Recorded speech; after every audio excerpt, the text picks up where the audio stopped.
SCP-9001 Fractal Part 1. What exactly is a fractal? As someone with practically no knowledge about mathematics, fractals are something in mathematics that sound really complicated. To people without an interest in mathematics, however, a fractal is a shape that contains that same shape an infinite amount of times inside of it, depending on the scale you're looking at. To simpletons, such as myself, however, a fractal is just a really cool image that we used to use for Winamp visualizers. For the SCP Foundation, however, fractal images are often used in the context of cognitohazards, an anomaly triggered when perceived in some way. The most well-known is the one that protects the SCP-001 file, an image that kills anyone who views it without the proper authorization. They're both a tool used by the Foundation, as well as a threat that unfortunate agents and teams discover out in the wild. But SCP-9001 concerns itself more with the first aspect.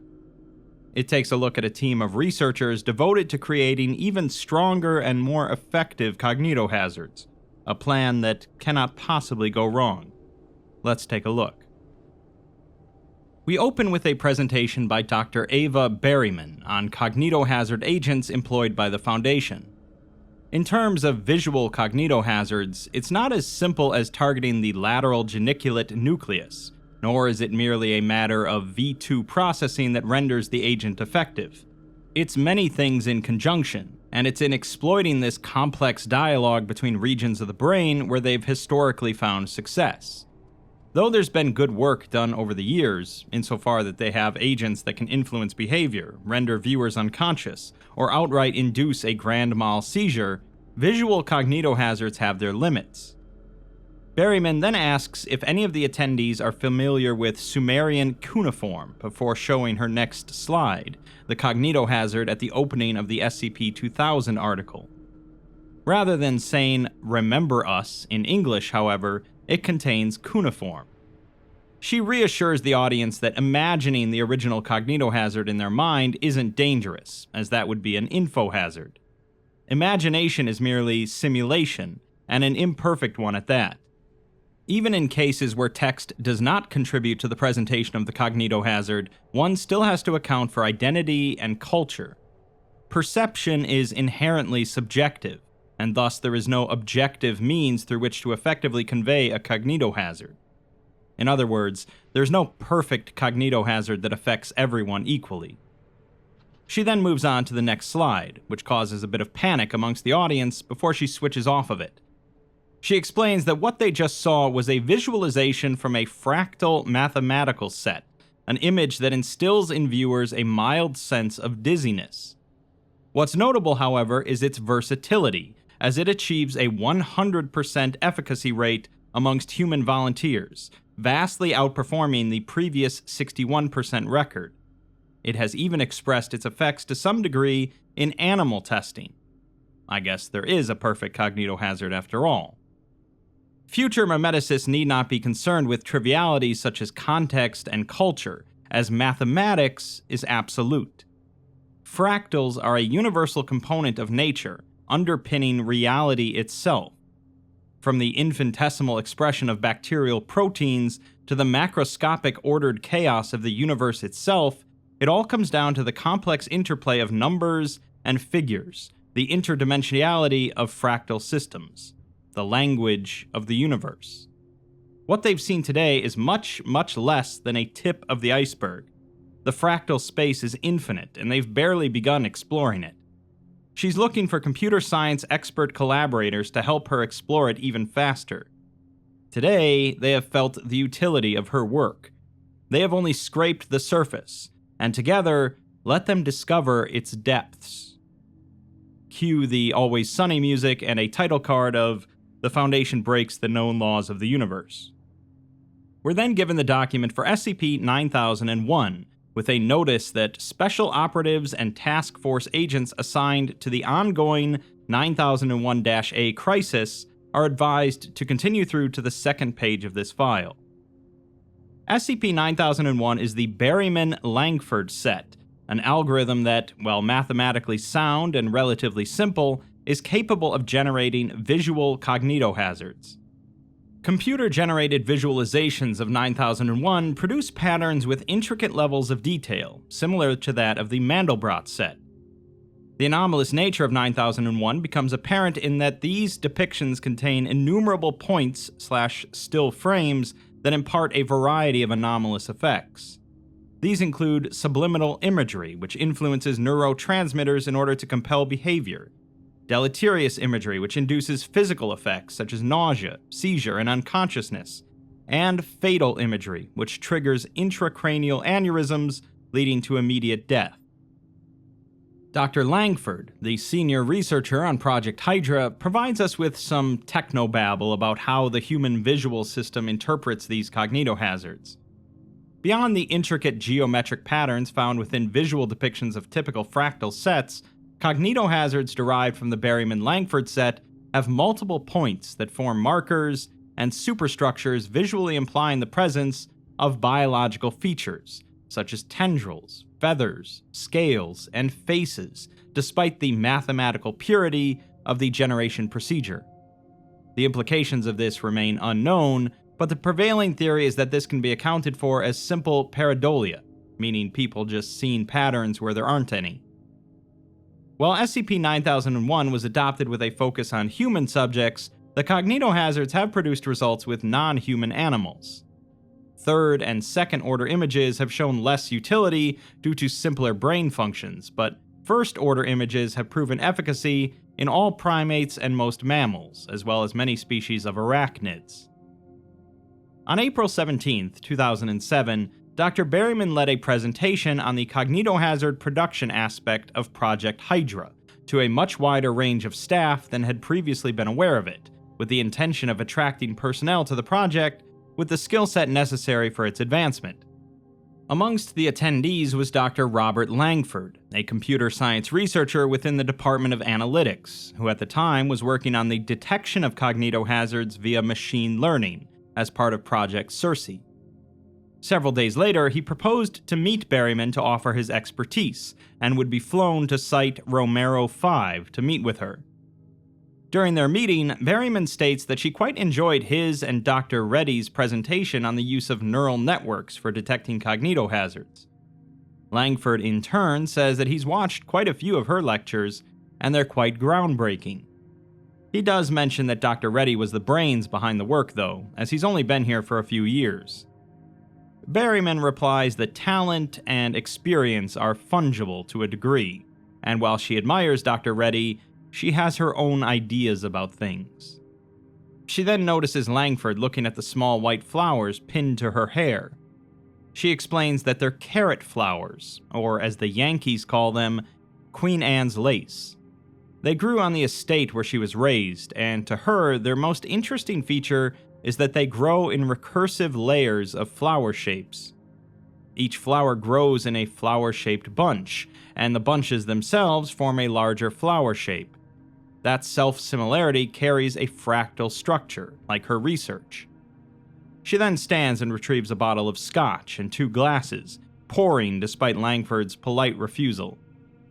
She tells him that they both work with mind-altering phenomena far worse than this, and humans think their beings are so secure, ensconced in their thick skulls, when all it takes to throw it off balance is a little drink, a little smack, perhaps just the right kind of little picture. Langford hesitates, then takes a sip, causing Barryman to yell at him not to drink yet. This is quality Macallan, so you need to aerate it, and then she apologizes as she realizes he hasn't tried scotch before. Cultural context is everything, she supposes. There have always been plenty of non-anomalous cognitohazards, such as war photography, political propaganda, pornography. So far, most prior work and her colleagues have focused on this avenue, engaging the higher functions of the brain's temporal lobe to make anomalously emotional, anomalously disgusting, anomalously meaningful cognitohazards, but it never works on everyone in the same way to the same degree. Langford replies that non-universality of human experience is the one universal, and Barryman is glad that he can recognize this stumbling block so quickly, when so many of her colleagues can't. Personally, she thinks there is another approach, another potential universal. Everyone can detect edges, recognize rough and smooth surfaces, outline curves. They all must share some universal features at the lowest levels of the visual cortex. The optic nerve is a direct chain into the brain that they can yank, and the closer to the eye, the less tangled it is. They already know it's possible, as in epileptics. High-frequency flashes translate directly into high-frequency electrical neuron signals directly into seizures. It doesn't work on everyone, but the principle is there, if only they knew how to trigger it more generally. She's mapped the whole house, she just needs to find the door. She asks if Langford can help her, and his first thought is that her issue is fundamentally something akin to data compression. The brain and its billions of neurons are such a high-dimensional object, so trying to cram the trigger for a specific brain state into a small image would be Herculean. Barryman replies that there is a way to compress the infinite into the finite, and she writes down an equation onto a pad. Langford recognizes it as the Mandelbrot set in the complex plane, one of the first fractals. Barryman replies that it's an entire universe of infinite detail, infinite complexity, encoded into a single equation of 3 terms. A well with no bottom, an ocean with no floor, a fall with no end. Even our physical universe has an end, a minimum, a digital pixelation. In some deep sense, a fractal is more real than reality. That's probably what they said about NFTs. Langford grants that that's intriguing, but humans are more visual than explicitly mathematical. Even nerds like them don't actually calculate fractals in their heads. Barryman replies that football players don't likely look fondly on their high school physics classes, and yet they calculate the trajectories of their balls all the same. Phrasing. She asks if he's ever read the book The Little Prince, which he hasn't, and she recommends it. The relevant part is when the little prince asks the narrator to draw him a sheep. He draws successfully less realistic sketches until finally, in exasperation, the narrator just draws a box and claims the sheep is inside. Though you can't see it directly, in your mind's eye you can still see the sheep in the box. Your brain isn't seeing, though. It's imagining, calculating. Langford counters that you can't do that with an infinitely complex fractal, but Barryman brings up MK Ultra, the CIA project. Barryman tells him that it was a joint effort with the Foundation's Special Projects Division to study LSD, DMT, and mushrooms, and what they found were fractals. Fractals integrated into the whole field of vision, the ground, the walls, the structures, the tunnels, the so-called machine elf entities. Langford asks what she means, but she tells him not to get distracted. The important part is that these drugs yank the visual cortex away from physical reality, and what it imagines and calculates instead in its temporary deranged state are fractals. Her own testing confirmed those findings.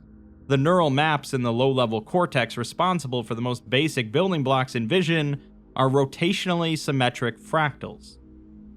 Langford tells her to hold on, and says that she looked into everything done in MK Ultra, and her decision was to continue that research. Barryman tells him not to think of it like that, as it's standard procedure across the Foundation. Even he uses D-Class to confirm cognitohazards for training data, but he counters that that's for a good reason. What she's talking about couldn't have been possible without Ethics Committee approval. She informs him that they did approve it, and she'll tell him what she told them.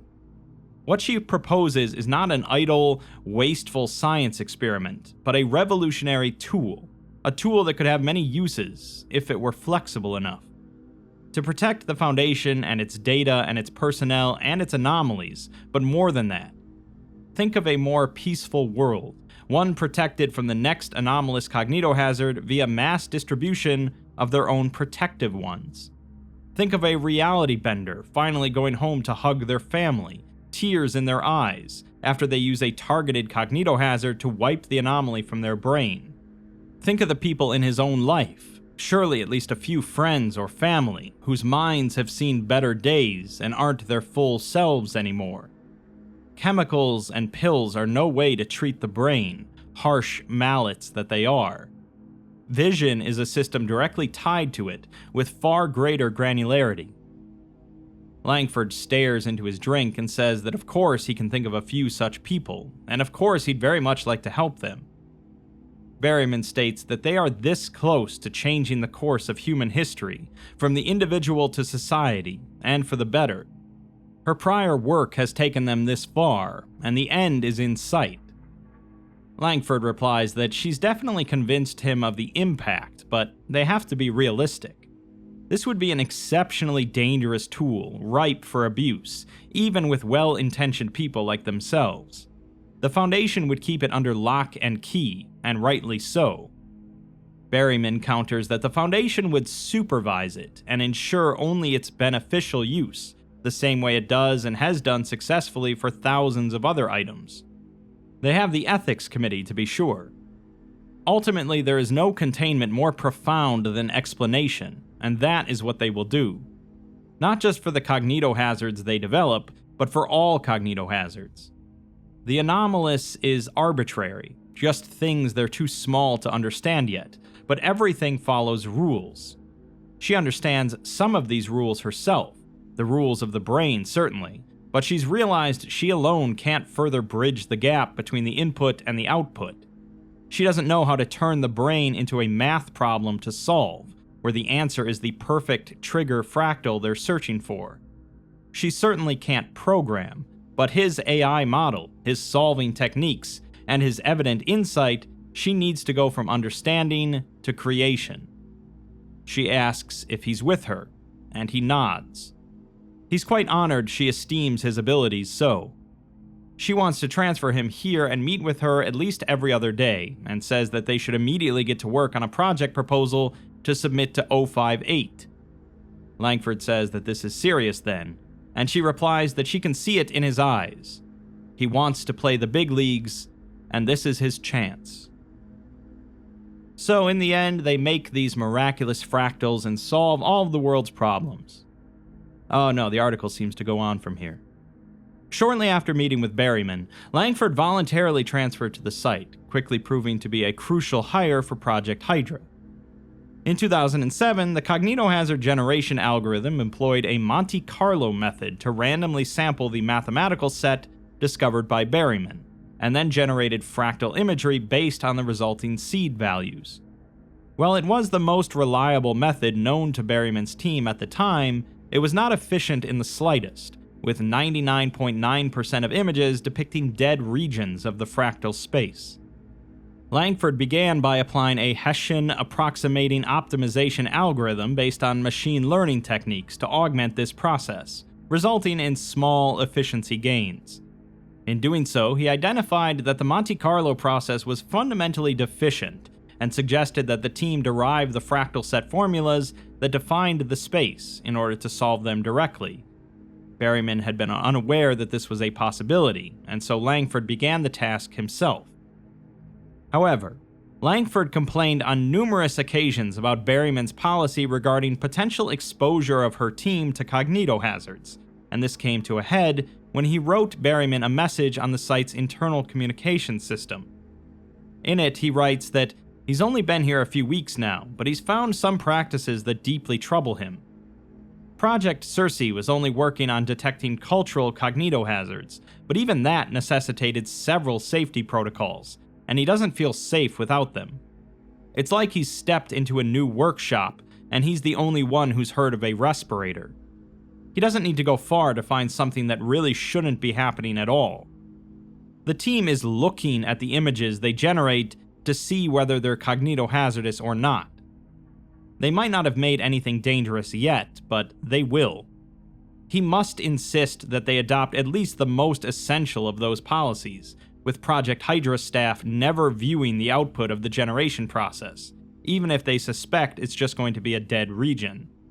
Instead, they must confirm and classify any potential cognitohazards via Protocol 10 Compelled. That involves a number of D-class monitored by scanners, and you show them the hazards and record what effects it has on them. It's a buffer layer between the staff and the hazards.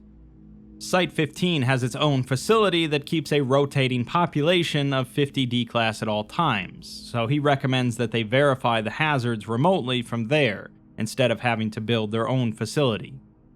He respects her and the work she's doing, but this brazen disregard of safety standards will only cost them in the long run. Barryman replies by saying that this is just going to grind Project Hydra to a halt, and at this stage of the work, speedy testing and iterative development are more important. 058 wants this work done yesterday. Site Director Samantha Hughes, however, swears and says that they need to implement these policies. She'll handle 058, and everyone needs to stop work immediately until they have this rectified. In the interests of investing in the efficiency of the review process, 058 subsequently ordered the unification of Project Circe and several related projects to consolidate all Foundation research into cognitohazard detection. The resulting project would eventually be named Project Medusa, and its goal would be to provide a single source of automated, scalable cognitohazard detection.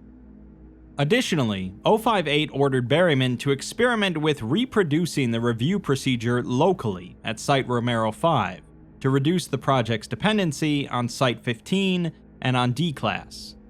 Barryman was loaned several researchers from the main project for this purpose, but the duration of this experiment and its outcome are not on record.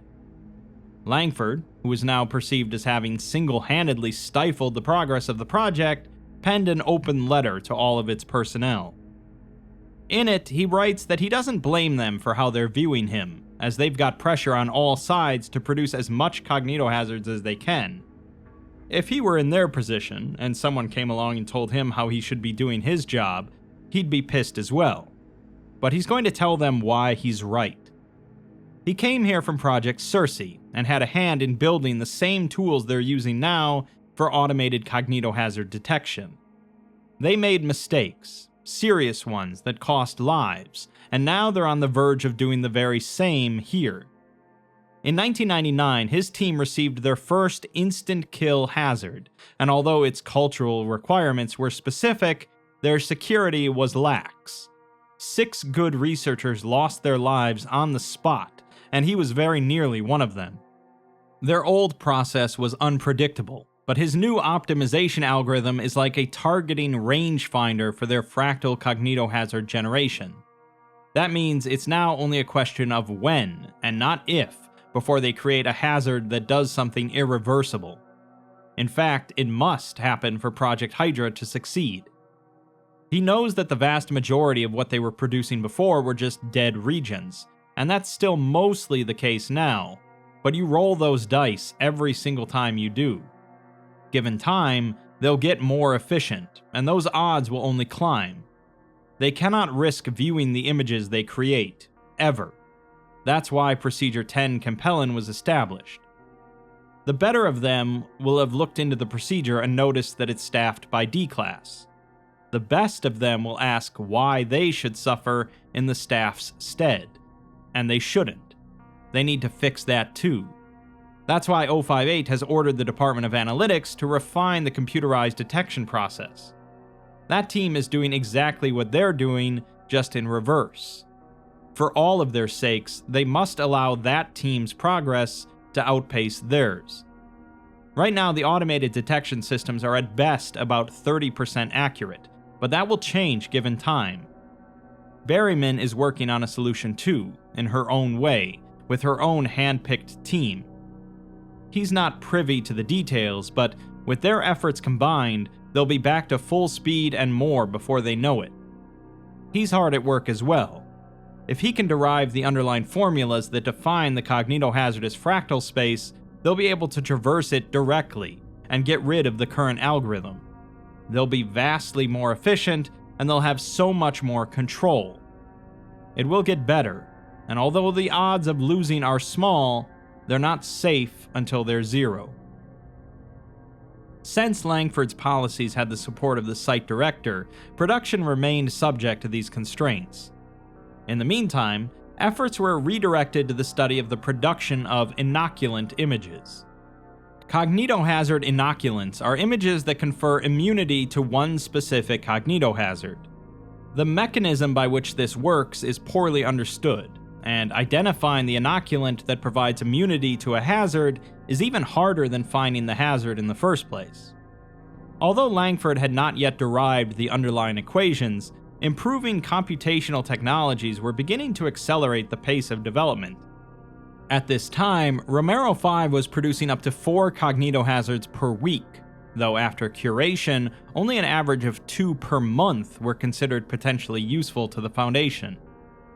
We're shown a few of the generated hazards, one of which causes the viewer to become acutely aware of their breathing patterns for a short period. Another shows a branching fractal in grayscale, with 7 arms from a dead region, although the data is lost when checking the footnote.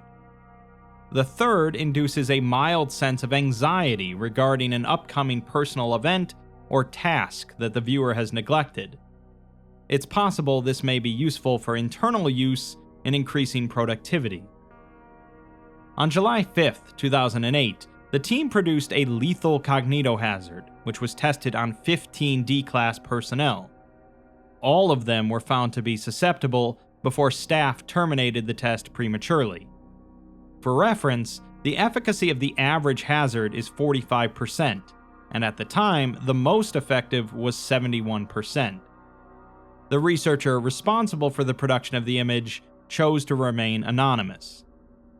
The image and its inoculants were submitted to Site-19, and a few weeks later, it was chosen to be the first ever universally cognitohazardous kill agent deployed in order to secure the SCP-001 file. Dr. Barryman issued a statement to the Project Hydra staff in response. In it, she congratulates the entire team and states that this is their largest step yet towards proving the legitimacy of their endeavor.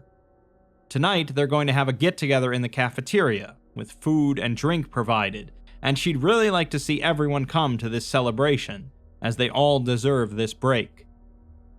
Langford, however, as a bit more of a party pooper, states that he's grateful that their first lethal cognitohazard has found a role in the protection of their most important assets, as it would have been a shame for that prestige to have been given to a more aggressive function.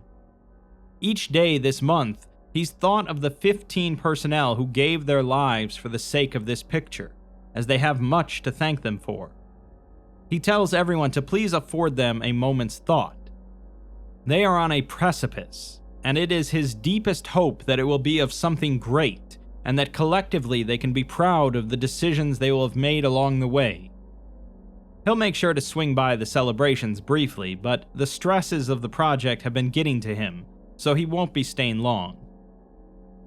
Despite the success, Hydra was not yet complete, as Romero 5 could not yet continuously or reliably produce any kind of cognitohazardous imagery, let alone lethal ones specifically. All images produced thus far had been the result of a mix of the Langford algorithm and guesswork. In March of 2010, after just over 2 years of effort, Langford successfully derived the underlying formulas.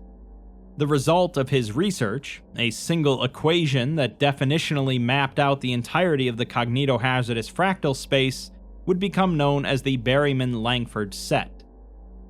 The definition of this set was immediately locked in an ultra-secure enclave within the Romero 5 data store, with access only provided to Site Director Hughes, Barryman, and Langford. Other members of the research team were not permitted to view the equations or even know its parameter count, as any leak to hostile groups of interest would represent a colossal security breach. The set could be trivially solved computationally to pick valid seed values, and the fractal space could now be traversed directly, intentionally picking regions to explore instead of needing to randomly chance upon starting values through sheer luck. Through the Barryman-Langford set, the rate of generated output having cognitohazardous properties increased by orders of magnitude, from 0.004% to over 80%. Barryman suspected that the rate was actually closer to 100%, with the discrepancy caused by effects that the detection methods were unable to classify, such as immeasurably minuscule effects or effects targeting non-quantifiable parts of the mind. However, Site-15 would not address her requests for improvement, and within a month, an official complaint was issued to Romero-5. The director of Project Medusa writes to Director Hughes and tells her that her team is flooding them with cognitohazard classification requests, and their testing facility is overwhelmed. Romero-5 is not the only site that relies on them, as nearly all hazard classification goes through Site-15, so their backlog is becoming unmanageable. They are hugely investing in their computational detection processes through Project Medusa, but he does not have the resources he needs to scale up Procedure 10 Compellent operations to the levels she's asking for. There are not enough D-Class. He has enough issues to deal with as it is, and the site director has authorized him to block all classification requests from her team if he needs to. Hughes elected to sustain the request, and after negotiation with the director, she placed a limit on the number of potential images that could be submitted per day. With Project Hydra's progress now externally bottlenecked, the headcount at Romero-5 was reduced from 55 to 19. Many of the displaced staff transferred to Site-15 to assist efforts to expand detection capacity at Project Medusa, while Barryman was granted access to any Foundation resource as required to complete her research project. I'm sure that can't backfire. In June of 2011, the Department of Analytics released Project Medusa for general access to the rest of the Foundation. Automated detection of cognitohazards via the Medusa service breathed new life into Hydra, with Medusa capable of taking over all rote cognitohazard detection and classification work, outclassing the previously available cognitohazard detection methods in practically every metric. For hazards with known effects, the backlog was emptied within a matter of weeks, and production quickly resumed at full pace. As the Medusa service was a machine learning-based system, constant exposure to new fractal hazards created a positive feedback loop, making it more and more capable over time. However, for the same reason, it was unable to classify hazards with as yet unseen effects, which was around 1/3 of Hydra's production. The only way to assess such a hazard with sufficient medical rigor was, and is, to measure its effects on a living person, so the 10 Compellent facility remained the bottleneck. In January of 2012, Barryman's research project was complete, and her team merged back into the main team. Cognitohazard generation stopped while the results of the experiment were integrated into the existing creation process. 3 days later, production resumed, although now with zero demand on the 10 Compellent facility. The Medusa director eventually sent a message to Site Director Hughes, asking how her team has managed to not only reduce its reliance on the facility, but eliminate it entirely.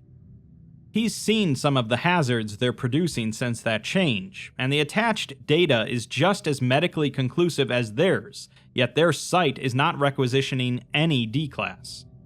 If others could reproduce their results, the facility's load could be lessened even further, or perhaps they could use them themselves. He's only asking out of grateful curiosity, as the Department of Analytics director has advised him not to be questioning a good thing. Hughes replies that in the pursuit of efficiency, they're very happy to have been able to reduce their impact on his personnel. She's not at liberty to say more.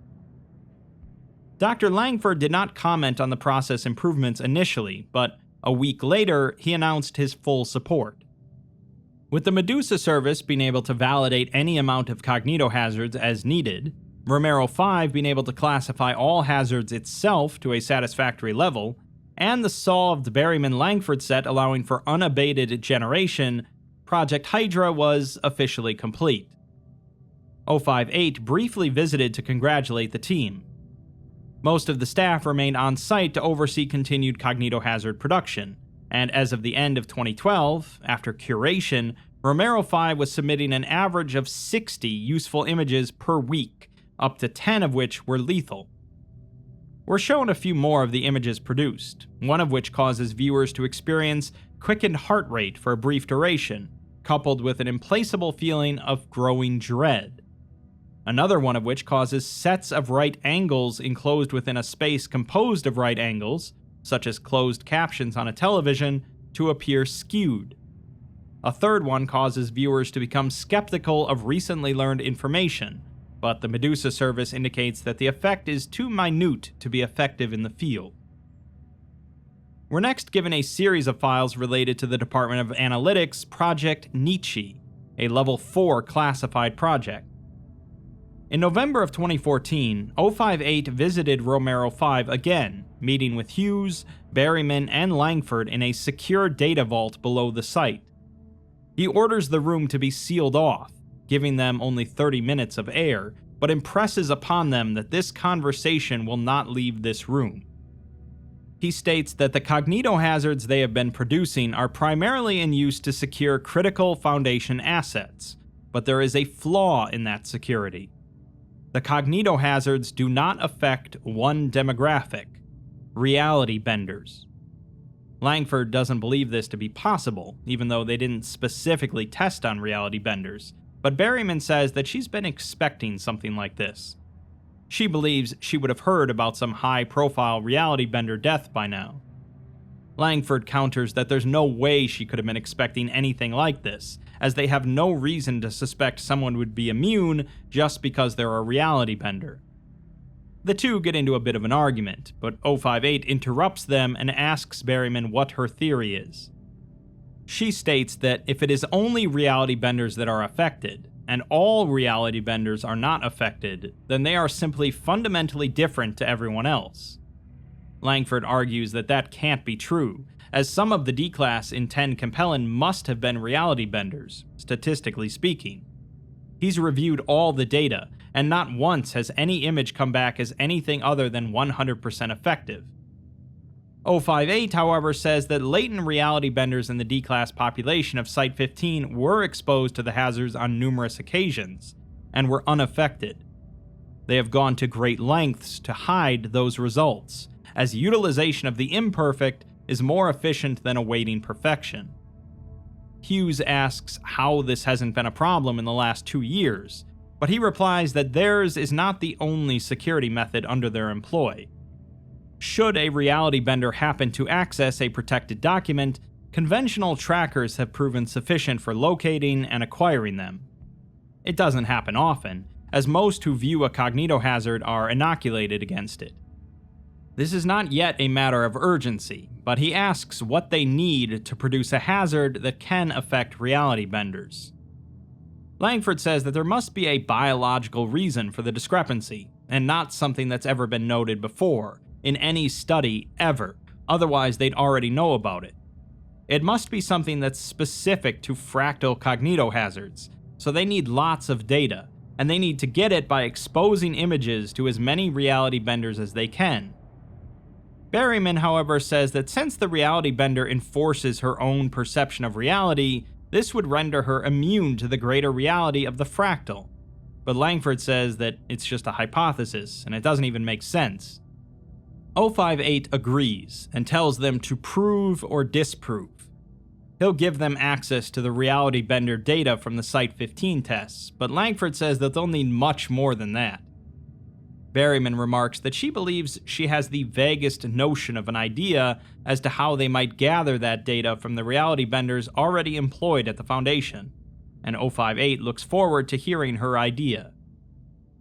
Upon returning to Site-01, 058 initiated Project Nichi, enrolling Barryman, Langford, and the rest of the remaining Romero 5 staff.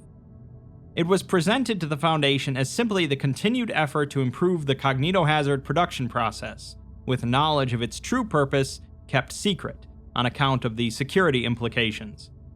To that effect, Hughes would remain chiefly concerned with the day-to-day operations of the site.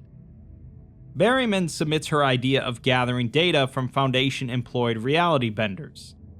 The Foundation currently lacks a comprehensive method of objectively testing a reality bender's potential, and there is great demand for an assessment to fill this void. She will create such an assessment, which will be presented as a means for site leadership to examine a reality bender's abilities in terms of veracity and usefulness. The assessment will actually exclusively contain cognitohazards that they intend to test on reality benders. She does not have the means to legitimately create a functional reality bending test, but any errors in its results can be attributed to it being merely an early prototype. They may be able to leverage this by encouraging site leadership to get in on the testing procedure early and be ahead of the curve. She'll also imply that participation in the assessment is, or will be, mandatory. So basically, her plan is to create a fake test for reality benders to judge their abilities, but it actually just contains a bunch of fractal images that would probably kill them if they weren't reality benders. 058 replies that it will reflect poorly on them if the truth came out that the assessment is ineffective, so site leadership must be informed of its true purpose. They will understand the importance and respect the secrecy. He otherwise approves the proposal. About a month later, she compiles a set of 38 cognitohazards into a publication titled Barryman's Tests for Reality Bending Aptitude. Copies of the book are distributed to several Foundation sites, and although all of the sites thank her for taking an interest, none of them get back to her. Eventually, she decides to reach out to Site 120 earlier than planned, the home of the Department of Ontokinetics and the single largest employer of reality benders in the Foundation. If they agree to her request, she believes it would be sufficient to start a snowball for the book to get a foothold and spread across the Foundation. She receives a response from Site 120, which reads, Dr. Barryman, I appreciate you making this generous offer to Site 120, but more than that, I appreciate you revealing the truth of what this offer actually entails. Naturally, I will keep your secret. In fact, as far as Site 120 is concerned, your secret ends with me. I will not participate. Dr. Barryman, the reality bending aptitude assessment is transparently bullshit. There is no use pretending. There is no one who does not see through it. Site director, interviewer, participant. If you had reached out initially and asked for a means of data collection, you would very likely have received a more positive response. Instead, you have hidden your intent under layers of subterfuge. However, even if I were willing to overlook that, this assessment is still not something I would be interested in my staff partaking in. You have gone to great lengths to conceal the nature of Project Nichi, and no doubt any information most personnel would be able to find would be carefully constructed fabrications, but you have already revealed your hand to me. Your assessment may well be perfectly safe now, but your cognitohazards will develop, and eventually the assessment will not be safe at all. Eventually, you will need to test a kill agent in the field. This is always the end goal of these kinds of projects, whether you choose to acknowledge it or not. My staff are extraordinarily valuable to me, to Site 120, and to the Foundation as a whole. Why, then, should I agree to allow my staff to be guinea pigs for your experiments? Why should I trust you in your assessment and grow complacent myself? Do you expect me to look the other way when you inevitably use a future edition of the assessment to turn on me and my staff simply because I once stepped aside for you? You are unlikely to make any progress if you continue using these methods. Dr. Jesse Rivera, Human Resources and Personnel Satisfaction Lead, Site 120. Barryman notes that evidence suggests that attempting to convince further sites to integrate the book into their methodology would be an imprudent use of her time. They should still use the book to assess reality benders as they appear in the D-class population, should the opportunity present itself. Site Romero 5 continued to request reality benders for cognitohazard testing, but the paranoia of the assessment fresh in the minds of Foundation leadership, little attention was paid. Barryman and Langford would continue trying to find solutions using the small amount of data they already had, and production of regular hazards continued. In November of 2016, 058 visited again and ordered Langford to provide an update on Project Nichi progress. In the resulting meeting, Langford reported substantial delays and difficulties. principally that the team still did not have nearly enough data on reality benders to begin drawing any kinds of conclusions at all, and were still just as in the dark as when the project began. 058 was satisfied by this answer, surprisingly, but not sated, and ordered Langford to repeat this presentation on an annual basis to keep interested parties up to date. In February of 2017, following a period of several months with no updates from the team, Langford issued a memorandum without warning. In it, he states that he's made a breakthrough regarding the reality bender's resistance to fractal cognitohazards.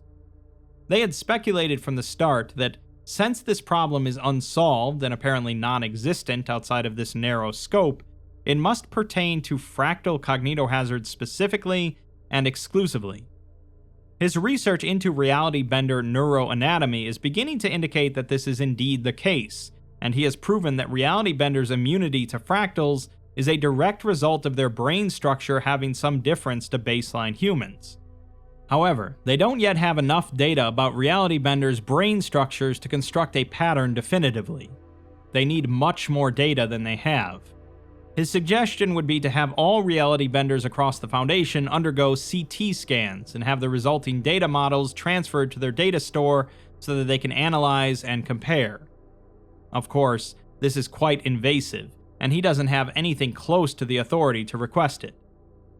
058, however, replies that this is excellent news and it is promising that his instinct has proven accurate. He should do what he must to acquire the data he needs, and he can cite their authority as necessary.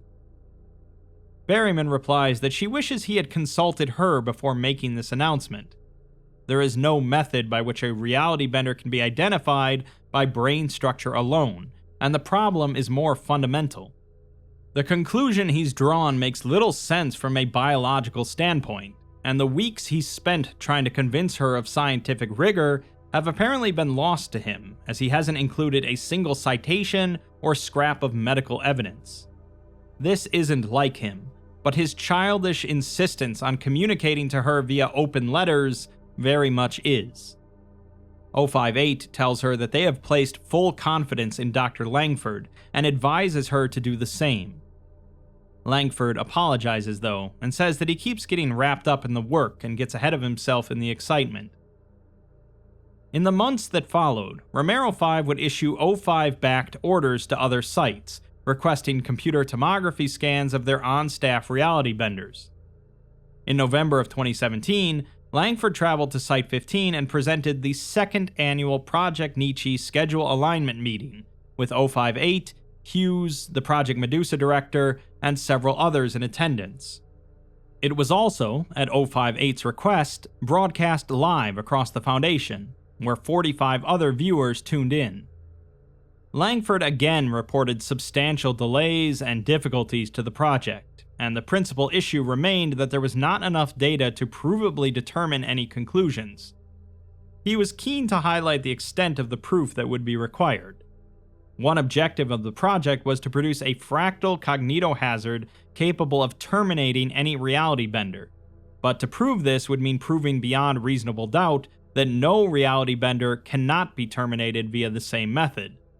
This would mean the death of multiple reality benders, or accurate simulation, and the data available is not nearly sufficient for that. 058 noted surprise that this was still an issue, but pledged that Romero 5 would eventually get the amount of data it needed. Next year in July, while attending a conference at Site 19, Barryman addressed Langford in a message on the Site Romero 5 internal communications network. She writes that she's just seen a presentation by Dr. Clef regarding reality benders, and it gave her an idea.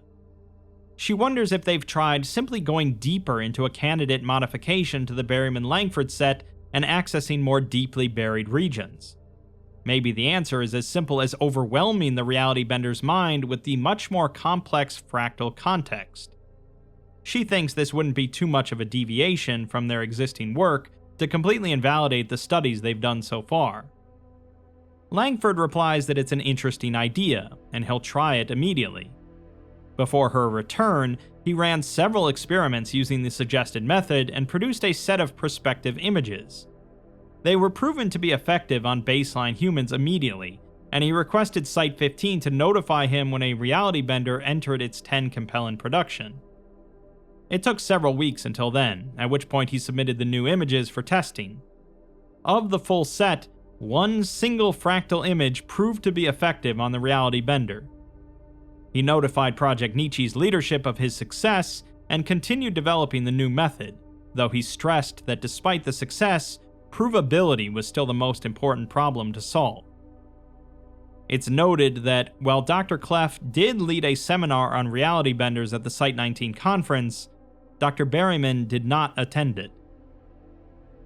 The following month, the Ethics Committee received an anonymous whistleblower report regarding Site Romero 5 and immediately investigated. Romero 5 leadership was accused of an unethical restriction for staff to remain on site, an unethical usage of anomalous compulsion effects to influence and control on-site staff, and unethical use of human materials for testing purposes. In their memorandum, the Ethics Committee states that they take such allegations seriously, and investigator Amber Goldstein was dispatched to Romero 5 to interview the staff. Speaking with Barryman, she speaks about the elephant in the room, but it's redacted from the record. She says that the other ones aren't true. She was at the Site-19 conference earlier this month, and the kind of compulsion they're talking about can't be done by anyone stationed here. As for the ones they have locked down, only she and Langford have access. Goldstein speaks to another researcher who says that he doesn't think they've ever been barred from leaving. They get their annual leave, same as everyone else. They don't get to go home every night, but that's standard operating procedure for classified projects. The compulsion thing is patently false, as the only source of compulsion here is the third-order cognitohazards, but they're not allowed to look at them, and there are even system locks that stop them if they try. He hasn't tried himself, of course, and then there's something redacted, which is valid, he supposes, but it's better than the alternative. Site Director Hughes states that she's been director for 12 years, and she's never seen anything happen here that would warrant an EC intervention. She has the utmost respect for the whistleblowing process, but she admits that she would love to know who started this. Goldstein then asked to interview Langford, but was informed that he had been hospitalized with an illness of a personal nature. In the end, she recommended that the Ethics Committee take no action, writing that Site Romero 5 is operating nominally. There are some complaints amongst the staff, but nothing that wouldn't be expected in any other site. It appears understaffed given its size, which could give rise to issues, but she's told that the workload in general is fine, and the complaints are so specific that they're unlikely to be related. She found no evidence of any member of staff being unduly restricted to the site. She found no evidence of any usage of anomalous compulsion effects, including those that might be expected from accidental application of the cognitohazards that are made here, which does not seem to occur. As for the third issue, unethical use of human materials for testing purposes, her report is completely redacted. Overall, most of the whistleblower's complaints are invalid, and of those that aren't, there is a very good reason for it. Barryman has been around for decades. She knows what she's talking about, and everything she said checks out. No immediate intervention is required, and she will discuss with the site director regarding what should have happened initially, and it will be addressed in due time. The case is closed. So, we have two highly intelligent Foundation researchers working on developing fractal images that, when viewed, can warp perceptions, influence behavior, harm, or even kill people. There certainly seems to be some friction between Barryman and Langford, and all is definitely not as it seems at Romero 5. We know that Barryman was heavily influenced by the results of MK Ultra, an illegal human experimentation program between the CIA and the Foundation, in which they carried out covert tests on citizens and their own employees. Barryman quickly tried resorting to the same tactics when she put out her book to assess reality benders, which was secretly filled with cognitohazards. I don't think it takes a rocket scientist to put things together here, even though the Foundation is filled with them. In Part 2, things are going to escalate, to say the least, as the team continues their relatively unfettered research into fractal kill agents.